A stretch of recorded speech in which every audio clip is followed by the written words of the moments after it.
आणि सगळ्यात दुर्लक्ष केला जाणारा स्ट्रगल आहे तो म्हणजे मेंटल आणि इमोशनल हेल्थची काळजी न घेणं. 40 नंतर स्त्रियांमध्ये डिप्रेशन येणं अगदी कॉमन आहे.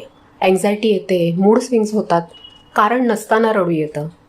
हसलो तरी त्यातही कधी कधी अर्थ वाटत नाही आणि आपण दुर्लक्ष करतो. असं होतंच, सगळ्यांना असंच तर होतं, मीच जास्त विचार करते असं म्हणून आपण स्वतःच्या भावना दाबून ठेवतो.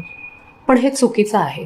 अजून एक गोष्ट फार त्रास देते, ती म्हणजे गृहिणींचा कायमचा साथीदार गिल्ट, मनातली अपराधीपणाची भावना. मुलांना जास्त वेळ दिला नाही, स्वतःसाठी जास्त वेळ घेतला म्हणून अपराधी वाटतं. इतकी वर्ष मी काय केलं आणि आता अचानक मला वेगळं काहीतरी करायचंय, हे योग्य आहे का?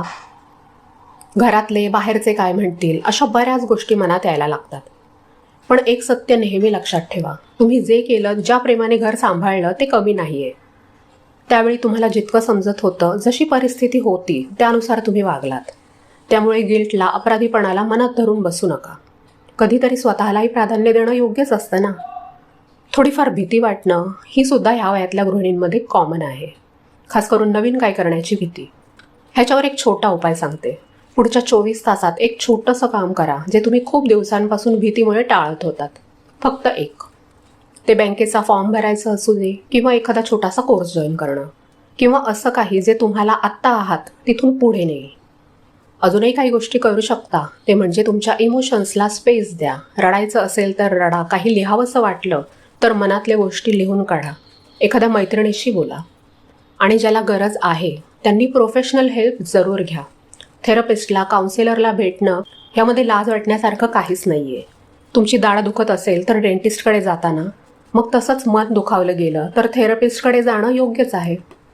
बाकी सगळ्यात चांगलं मेडिटेशन म्हणजे काय माहिती आहे? आपल्या आवडत्या कामात सगळ्या जगाला विसरून जाणं. जशी मी ह्या व्हिडिओसाठी काम करताना, स्क्रिप्ट लिहिताना सगळं काही विसरून जाते. तुमची मेंटल हेल्थ तुमच्या पुढच्या संपूर्ण आयुष्यावर पॉझिटिव्ह किंवा निगेटिव्ह दोन्ही प्रकारे परिणाम करू शकते. त्यामुळे त्याकडे दुर्लक्ष करू नका.